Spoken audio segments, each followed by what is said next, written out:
The council met behind closed doors, as it always does, in a room most of the country does not know exists. There were no cameras, there was no announcement of what would be discussed, and when it rose, several hours later, a title that Queen Camilla had held for years, a title that marked her place at the very heart of the monarchy, belonged to someone else. It belonged, now, to Catherine, the Princess of Wales. On its own, that would have been extraordinary.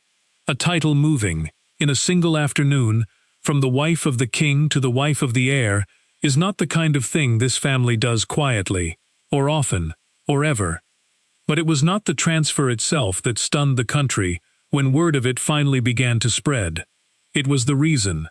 Because the reason the council gave for what they had done was the last thing anyone in Britain expected to hear, and once it was understood, it changed the way the whole country saw the woman they thought they had finally figured out.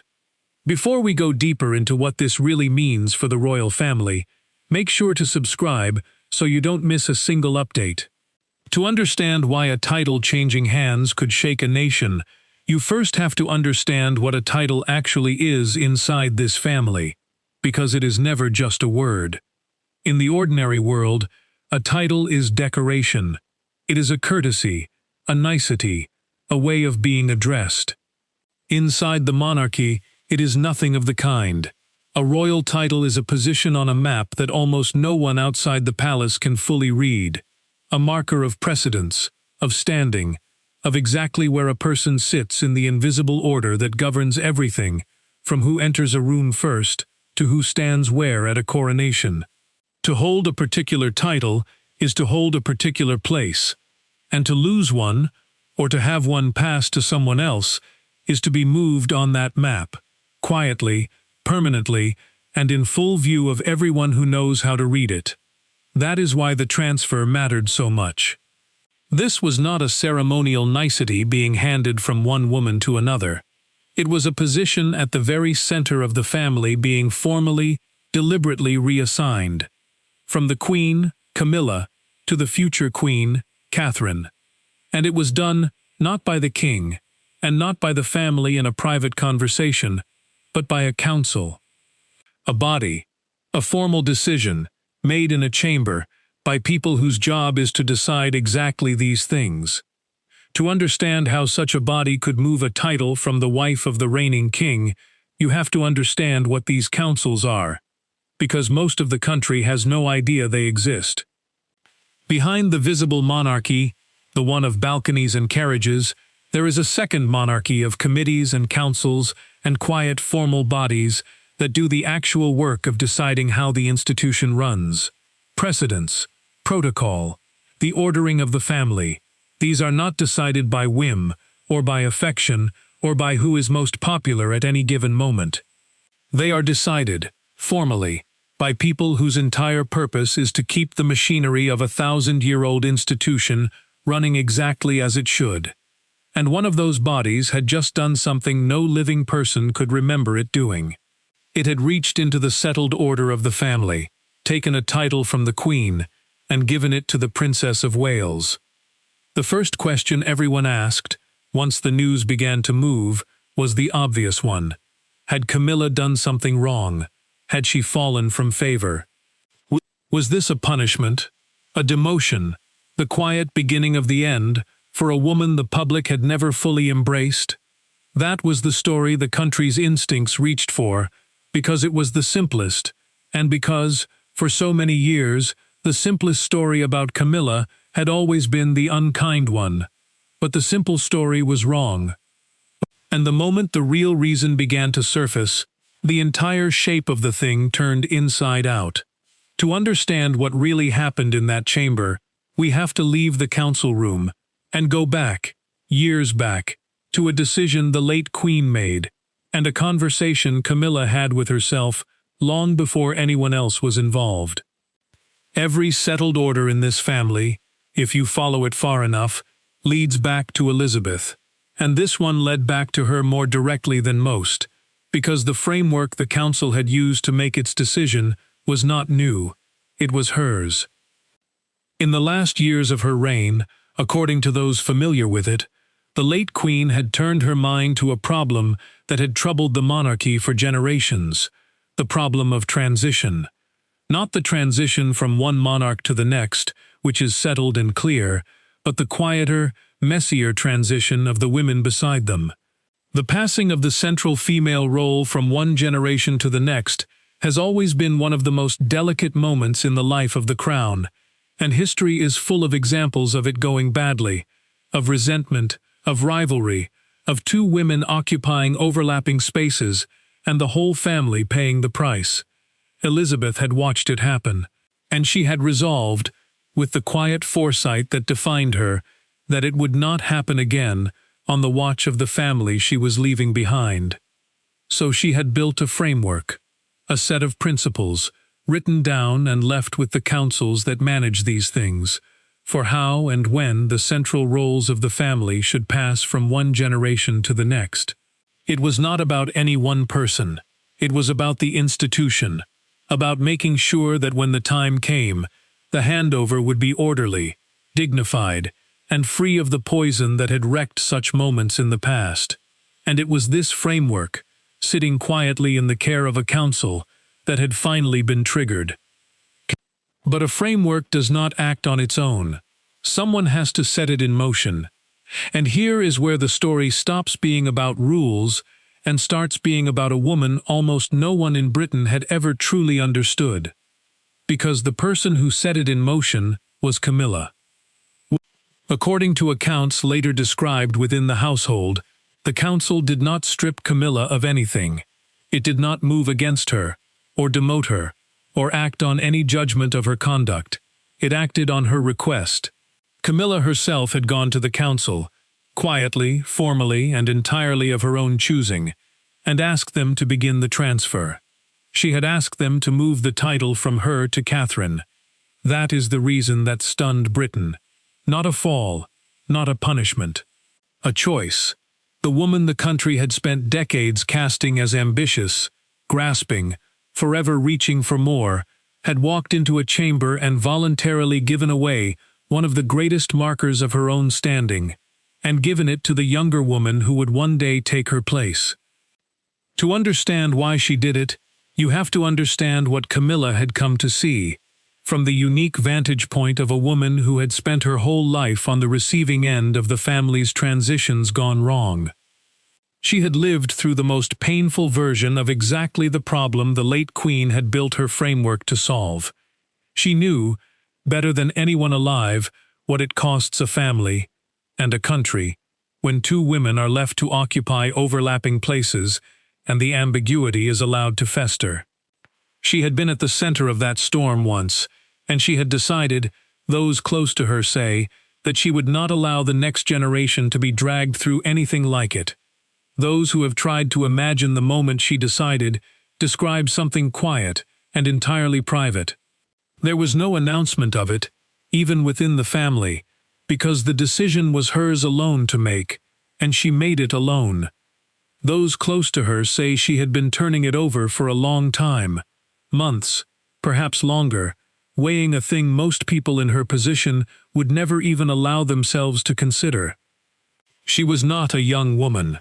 She had waited most of her life for the place she now held, and she was contemplating giving a piece of it away, freely, to someone else, for no reward she would ever see.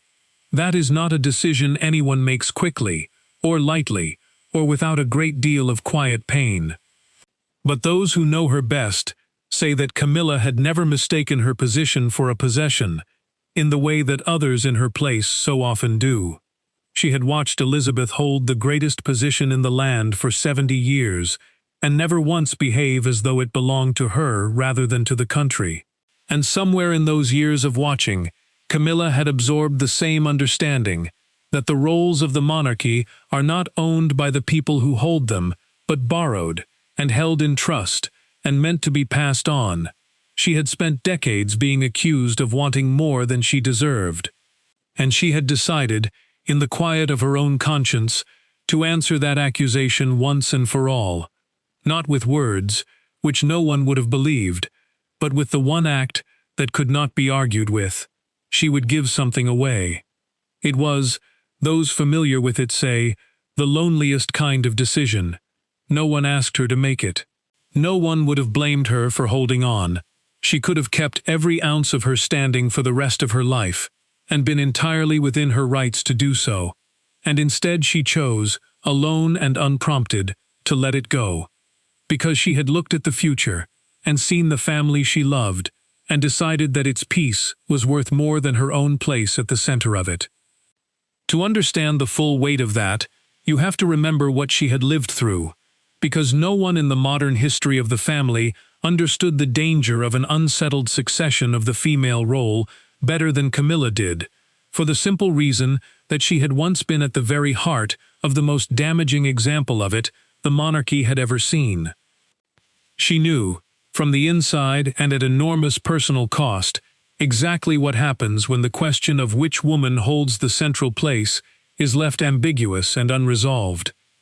She had watched it tear at the family, dominate the headlines for years, and leave wounds that took decades to even begin to heal. She had been blamed for much of it, fairly and unfairly, and she had carried that blame in near silence for most of her adult life. And that experience, brutal as it was, had given her a kind of wisdom that no one else in the family possessed.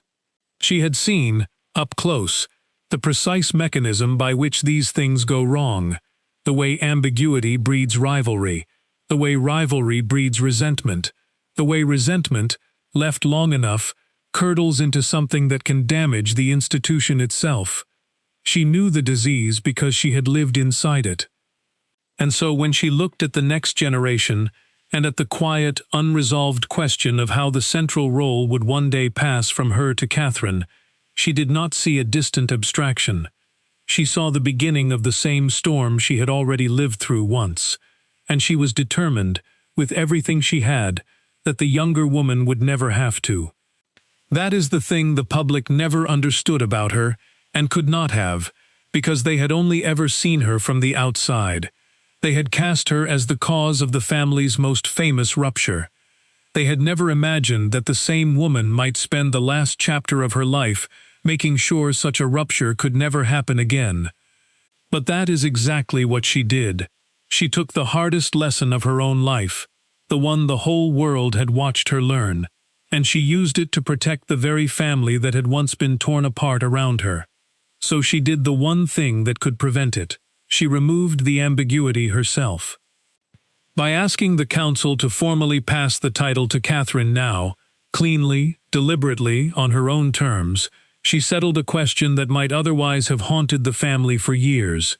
She made it unmistakable, in the language the institution understands best, that the future belonged to Catherine, and that she, Camilla, would not be a rival to it, or a shadow over it, or a complication in it. She would step back, in the most formal way the monarchy allows, so that the woman coming after her would never have to wonder, or fight, or wait. The moment she actually did it, the moment she went to the council and made her request, is one that those few who know of it describe with something close to awe. Because to go before such a body and formally ask them to reduce your own standing is not a small thing. It is not a private word to a friend, or a quiet gesture that can be walked back. It is a formal act, entered into the record, witnessed by the people whose job is to guard the order of the family.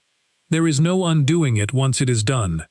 Camilla walked into that chamber knowing that, and she did it anyway, calmly, deliberately, and without the slightest sign, those present say, of hesitation or regret. She did not make a speech. That was not her way.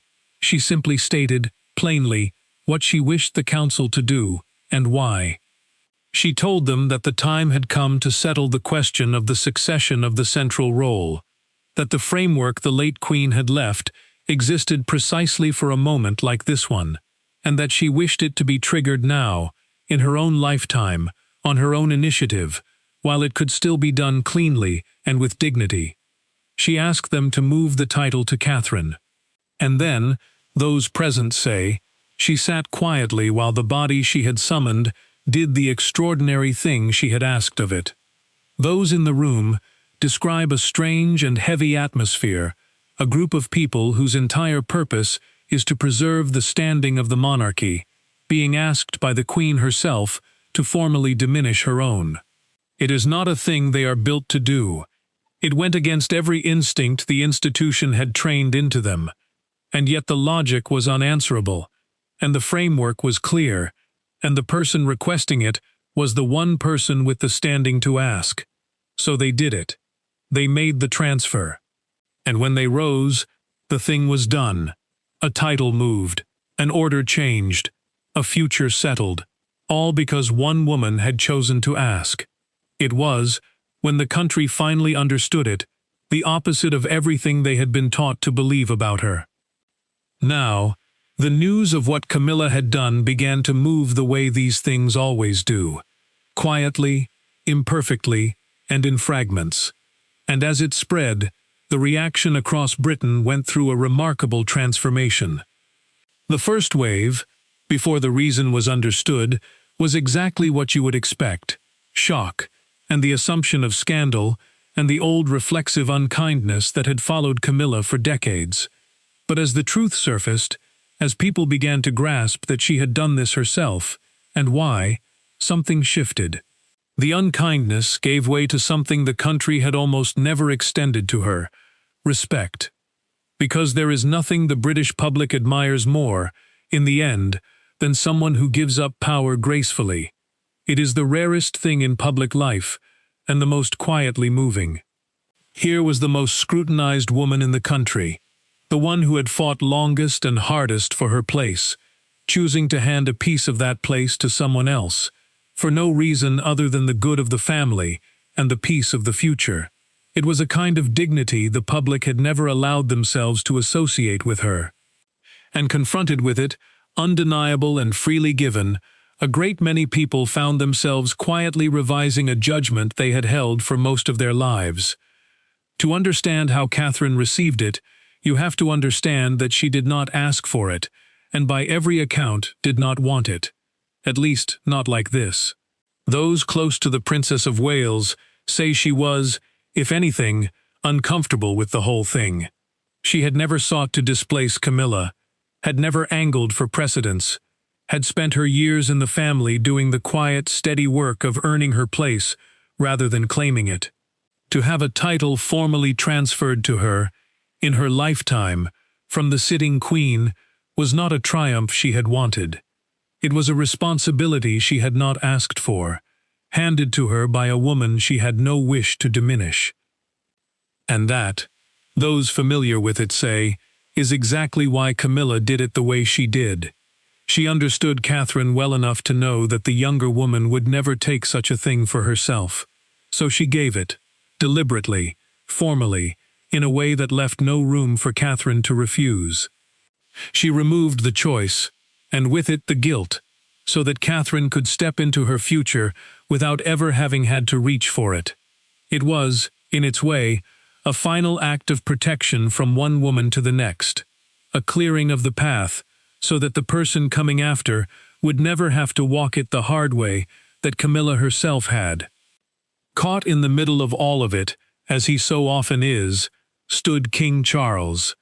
For Charles, those who describe those weeks say, the whole thing was almost unbearably moving, and almost unbearably hard. This was his wife, voluntarily stepping back from a position he had spent his life securing for her.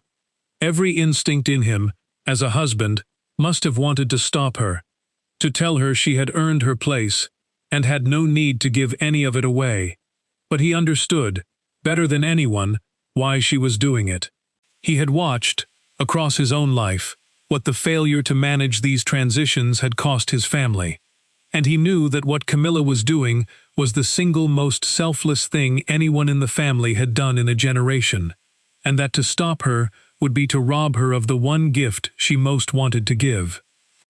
So he did the hardest thing a devoted husband can do. He let her. He stood back and allowed his wife to give away a part of her own standing, because he understood that her dignity lay not in holding on, but in the grace of letting go. And those who describe him in those weeks say he watched her do it with a mixture of grief and pride that he could barely contain. grief that she felt she had to, and pride that she was the kind of woman who would. There is a detail from those weeks that says more than any of the rest. According to accounts later described within the household, when the transfer was complete and the title had formally passed, Catherine went to Camilla, privately, with no one else present, to say something to her. What passed between the two women has never been described, which is, in this family, the surest sign that it mattered. But those aware of it say Catherine did not go to thank her for a prize. She went to acknowledge a sacrifice. Two women, one stepping back and one stepping forward, meeting quietly in the space between generations, understanding perfectly what the moment had cost and what it had meant.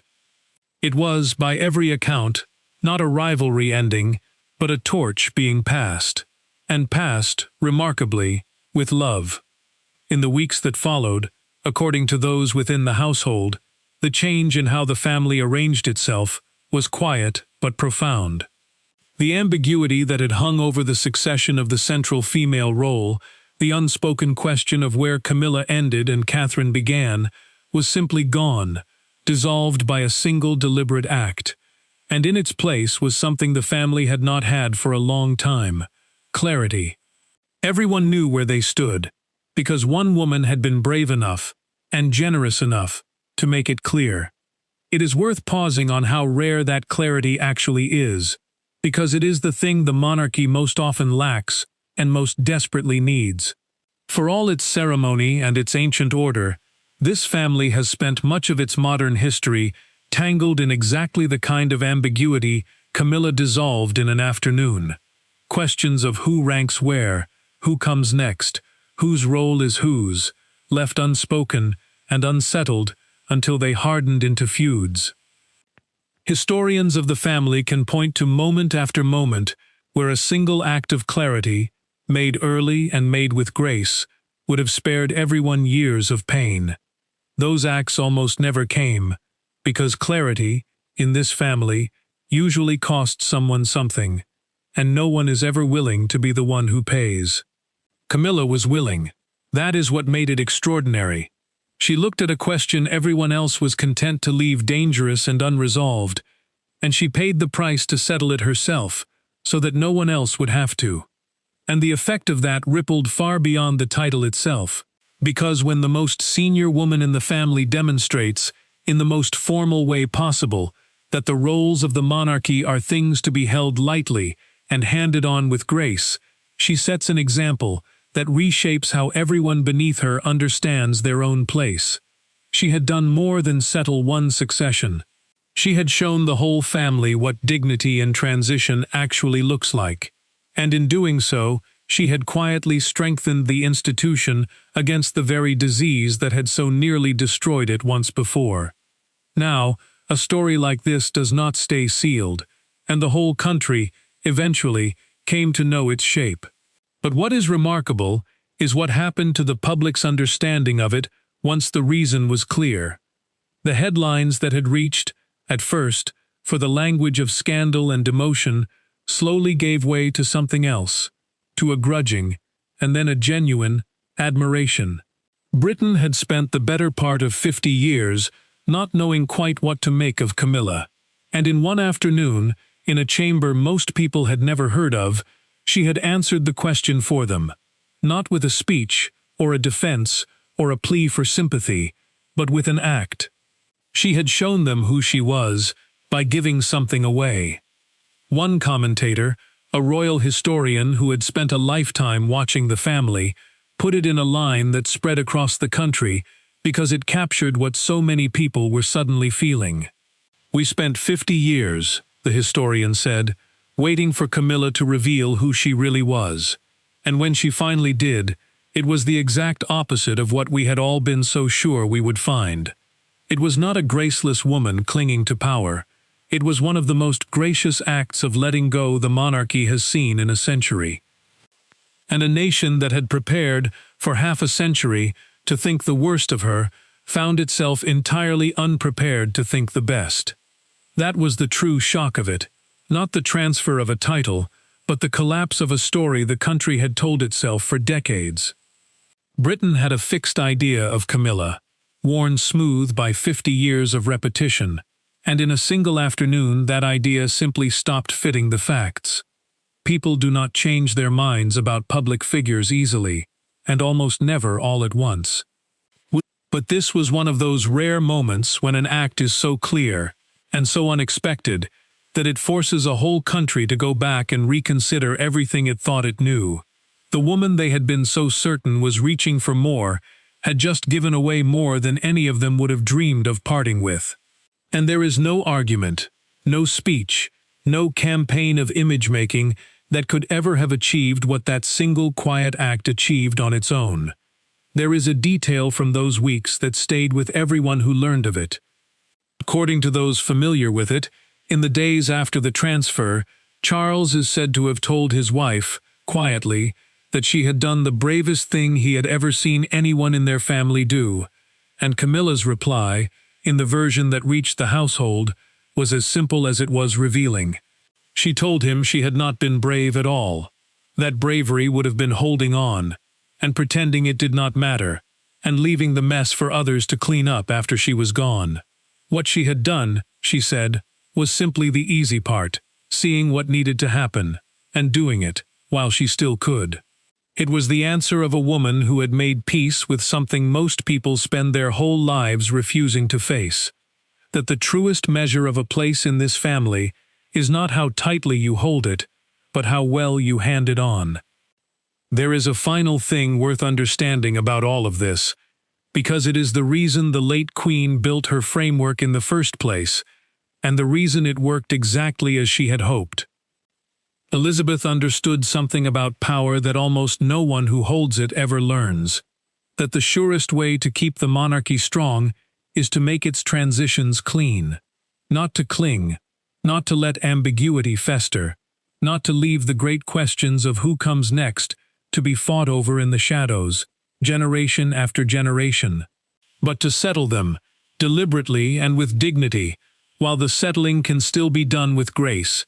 She had spent 70 years watching what happens when families fail at this, and she had built a quiet machine to make sure her own family would not fail at it again.